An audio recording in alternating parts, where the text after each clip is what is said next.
પ્રકરણ 6. વિચરતી અને વિમુક્ત જાતિઓ. પ્રસ્તાવના. ભારત વૈવિધ્યપૂર્ણ સાંસ્કૃતિક વારસો ધરાવતો દેશ છે. રાષ્ટ્રની ભૌગોલિક વિવિધતા જોતા સમગ્ર રાષ્ટ્રને એક સૂત્રે સાંકળવાનું ભગીરથ કાર્ય અનેક રીતે થયું છે.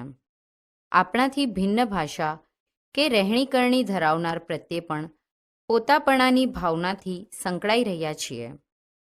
વિચરતી અને વિમુક્ત જાતિઓ પણ આપણા સમાજનો અભિન્ન હિસ્સો છે.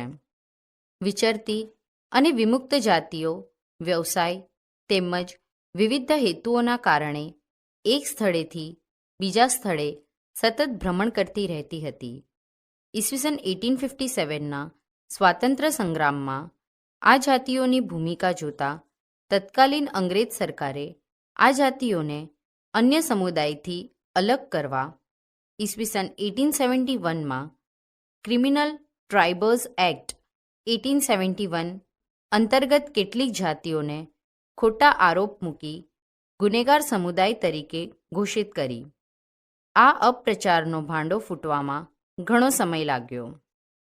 ભારત સરકારે સ્વતંત્રતા બાદ ઈસવીસન 1952માં આ કાળા કાયદામાંથી આ જાતિઓને મુક્ત કરતા તેઓ વિમુક્ત જાતિઓ તરીકે સન્માનભર્યું સ્થાન પામી. વિચરતી અને વિમુક્ત જાતિઓ. લાક્ષણિકતાઓ અને જીવનશૈલી.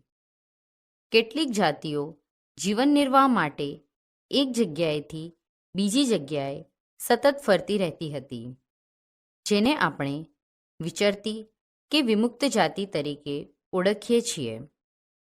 લગભગ સમગ્ર ભારતમાં વિખરાયેલી આ જાતિઓ નાના મોટા વ્યવસાયો કરીને જીવન ગુજારો કરતી હતી. તેમનું જીવન મોટે ભાગે વન્ય સંસાધન અને પશુપાલન આધારિત હતું. વિચરતી અને વિમુક્ત જાતિના લોકો પોતાના પશુઓ સાથે દૂર દૂર સુધી ફરતા રહેતા. તેઓ સ્થાયી ખેડૂતો પાસેથી અનાજ, કપડાં, વાસણ અને અન્ય વસ્તુઓ માટે ઊન, ઘી વગેરે વસ્તુઓનો વિનિમય પણ કરતા હતા. કેટલીક વિચરતી જાતિઓ જાનવરો પર સામાન લાદી એક જગ્યાએથી બીજી જગ્યાએ લઈ જઈ વસ્તુઓનું ખરીદ વેચાણ કરતી હતી.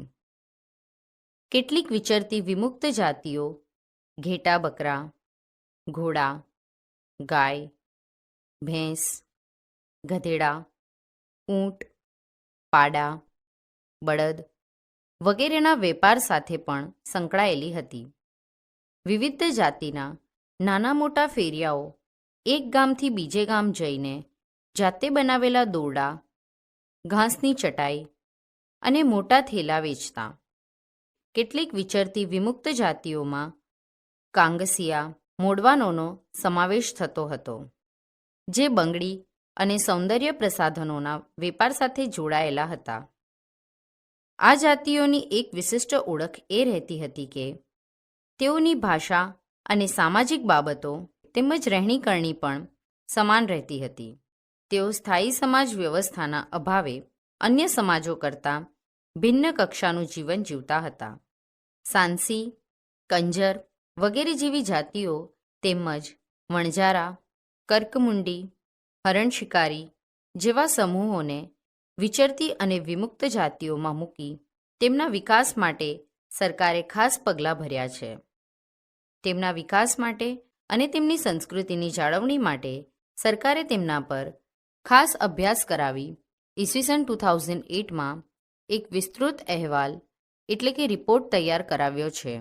તેમને બંધારણીય રીતે વિચરતી અને વિમુક્ત જાતિઓનો દરજ્જો આપી માનવ અધિકાર આપવાનો પ્રયત્ન કર્યો છે.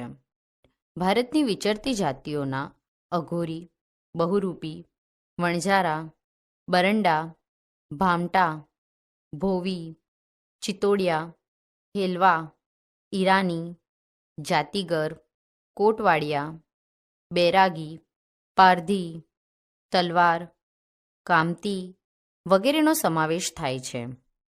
ગુજરાતમાં વિચરતી જાતિઓમાં બજાણિયા, ગારુડી, વાંસફોડા, ભવૈયા, રાવળ, કાંગસિયા, ચામઠા, સલાટ વગેરે જેવી જાતિઓનો સમાવેશ થાય છે. તો વિમુક્ત જાતિઓમાં છારા, ડફેર, મિયાણા, વાઘેર, દેવીપૂજક, સંધી વગેરેનો સમાવેશ થાય છે. આ બધી જાતિઓને ભારત સરકારે અતિ પછાત અને વધુ પછાત જાતિઓમાં મૂકી તેમના વિકાસ માટે વિશિષ્ટ યોજનાઓ બનાવી છે. આ યોજનાઓમાં આ સમૂહો સતત સ્થળાંતરિત રહેતા હોવાથી તેમને સ્થાયી કરવા માટેની બાબતોનો સમાવેશ કરેલો છે. તેમના બાળકો માટે ખાસ આશ્રમ શાળાઓ અને છાત્રાલયોની સ્થાપના કરવામાં આવી છે. દેવીપૂજક. ગુજરાતમાં વિમુક્ત જાતિઓ પૈકી દેવીપૂજક જાતિ રાજ્યના મોટાભાગના વિસ્તારોમાં જોવા મળે છે. શાકભાજીના ઉત્પાદન અને વેપાર ઉપરાંત કેટલાક પરંપરાગત વ્યવસાયોમાં આ લોકો સંકળાયેલા જોવા મળે છે. આ સમાજમાં શિક્ષણનું નીચું પ્રમાણ, જાગૃતિનો અભાવ હોવાથી અંધશ્રદ્ધા અને કેટલીક કુપ્રથાઓ આજે પણ ક્યાંક ક્યાંક જોવા મળે છે. પરિણામે આ સમાજમાં ગરીબી જોવા મળે છે. આ સમાજમાં સામાજિક વિખવાદો કે કૌટુંબિક સમસ્યાઓમાં જ્ઞાતિપંચ લવાદની પ્રભાવી ભૂમિકા ભજવે છે. તેના દ્વારા સમસ્યાઓનું નિવારણ કરાતું હોવાથી અદાલતોમાં તેમના આંતરિક પ્રશ્નો ઓછા જોવા મળે છે. હાલમાં આ સમાજમાં શિક્ષણનું પ્રમાણ વધવાને કારણે તેમના સામાજિક અને આર્થિક પાસામાં સુધારાત્મક પરિવર્તન જોવા મળે છે. વણજારા. વણજાર સાથે સંકળાયેલા લોકો એટલે વણજારા. વિચરતી વિમુક્ત જાતિઓમાં વણજારા સૌથી અગત્યના હતા. પ્રાચીન કાળથી ભારતીય સમાજ વ્યવસ્થાનું એક જાણીતું નામ છે. મોટેભાગે વણજારાઓ વેપારી પોઠોને લાવવા લઈ જવાનું કાર્ય કરતા. તેમની પોઠોનો સમૂહ વણજાર એટલે કે ટાંડુ કહેવાતો. અલાઉદ્દીન ખિલજી દિલ્હીના બજારો સુધી અનાજ અને ચીજવસ્તુઓ લાવવા લઈ જવા માટે તેમનો ઉપયોગ કરતો. બાદશાહ જહાંગીરે પણ વણજારા દ્વારા બળદો પર અનાજ લાદીને શહેરોમાં વેચવાના તેમના કાર્યનો ઉલ્લેખ કર્યો છે. ખાસ બાબત તો એ છે કે યુદ્ધ દરમિયાન વણજારાઓ બળદોની પોઠ દ્વારા મુઘલ સેના માટે અનાજ અને ચીજવસ્તુઓ લાવતા હતા. એક રીતે જોઈએ તો વણજારા ભારત અને વિશ્વ વચ્ચેની કડી હતા. મધ્ય એશિયાથી અનેક ચીજવસ્તુઓ તેમના દ્વારા ભારતમાં આવતી અને ભારતથી બહાર જતી. તેઓ ભારત, પાકિસ્તાન અને અફઘાનિસ્તાન સુધી જોવા મળે છે. અંગ્રેજોના શાસન પછી આ સમાજ વેરવિખેર થયો. ગરીબ વણજારા બંગડી અને કાંગસીના વેપારી થયા તો કેટલાક મજૂર થયા. કેટલાક માટીકામ સાથે પણ સંકળાયા. જો કે સ્વાતંત્ર્યોત્તર ભારતમાં શિક્ષણ અને અન્ય યોજનાકીય લાભો લઈ તેઓ વિકસિત થયા. માલધારી. ગુજરાતમાં ગીર, બરડા, આલેચ અને કચ્છના રણપ્રદેશમાં વસતા માલધારીઓ વિચરતી અને વિમુક્ત જાતિઓ માટે ઉલ્લેખાયેલ છે.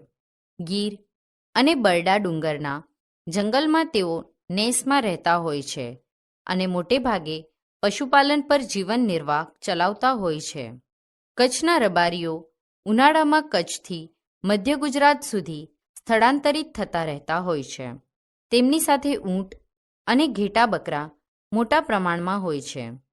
સ્ત્રીઓ અને પુરુષો ઘેટાનું ઊન અને બકરાના વાળ કાંતવાનું કાર્ય કરતા હોય છે અને તેમનો જીવન નિર્વાહ તેમના પર આધારિત હોય છે. નટ. આપણે ઘણીવાર બજારમાં રસ્તા પર દોરડા પર કરતબ કરતા નટ કે બજાણિયાને જોઈએ છીએ. તેઓ જુદા જુદા કરતબ કરી પેટીયું રડતા હોય છે. જો કે અંગ કરતબની ઘણી બધી કલાઓ તેઓ જાણતા હોય છે. જાદુ કરવા, દોરડા પર ચાલવું, લાકડી પર ચાલવું જેવા કરતબોથી તેઓ લોકોનું મનોરંજન કરતા હોય છે. પરંતુ અશિક્ષિત અને ગરીબ હોવાથી સમાજના મૂળ પ્રવાહથી તેઓ દૂર રહેતા હોય છે. સતત સ્થળાંતરિત થવું તે પણ તેમના વિકાસમાં બાધક રહ્યું છે. હવે તો તેમનો આ પરંપરાગત વ્યવસાય પણ બંધ થયો છે અને દેશના મુખ્ય પ્રવાહમાં તેમના ભળવાનો પ્રારંભ થયો છે. કાંગસિયા અને અન્ય. વિચરતી અને વિમુક્ત જાતિઓમાં કાંગસિયા, વેડવા, મદારી, ડફેર વગેરેનો સમાવેશ થાય છે. કાંગસિયા મોટે ભાગે કાંગસી અને સૌંદર્ય પ્રસાધનો વેચવાનું કાર્ય કરતા હોય છે. તેઓ પણ એક જગ્યાએથી બીજી જગ્યાએ સ્થળાંતરિત થતા રહેવાને કારણે અને તેમના પરંપરાગત વ્યવસાય બંધ થવાને કારણે અવિકસિત પરિસ્થિતિમાં જીવે છે. આ બધી જાતિઓની જીવનશૈલી મોટે ભાગે કબીલા પ્રથા એટલે કે પરિવાર અથવા કુટુંબ પ્રકારની જોવા મળે છે. તેઓ દૂર દૂરના વિસ્તારમાં રહેતા હોવા છતાં તેમની ભાષા અને જીવનશૈલી સમાન જોવા મળે છે. તેમનો ખોરાક અને પહેરવેશ પણ લગભગ સમાન હોય છે. બદલાતા સમય સાથે પરિવર્તન. કેન્દ્ર સરકાર અને રાજ્ય સરકારોએ આવી જાતિઓના ઉત્કર્ષ માટે કેટલીક વિશિષ્ટ યોજનાઓ દ્વારા તેમને સામાન્ય પ્રવાહમાં ભેળવવાનો પ્રયત્ન કર્યો છે. શિક્ષણ, સ્વાસ્થ્ય, સ્વચ્છતા, મકાન વગેરેની સવલતો પૂરી પાડી તેમને રોજગારી મળે તેવું વાતાવરણ ઊભું કર્યું છે. વાદી, બજાણિયા, મદારીને હવે આપણે રસ્તા ઉપર કરતબ કરતા જોતા નથી. એક સમયે મનોરંજનના આ મુખ્ય પ્રવાહમાં રહેનારા આ લોકો કાળની થપાટને કારણે પોતાની ઓળખ ગુમાવી બેઠા હતા.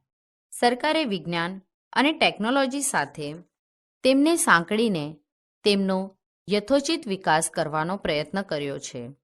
પરંતુ હજી પણ શિક્ષણ અને જાગૃતિના અભાવે વિચરતી અને વિમુક્ત જાતિઓમાં ગરીબી અને બેરોજગારી જોવા મળે છે. એ સૂચવે છે કે એમના ઉત્થાન માટે વિશેષ પ્રયત્નોની જરૂર છે.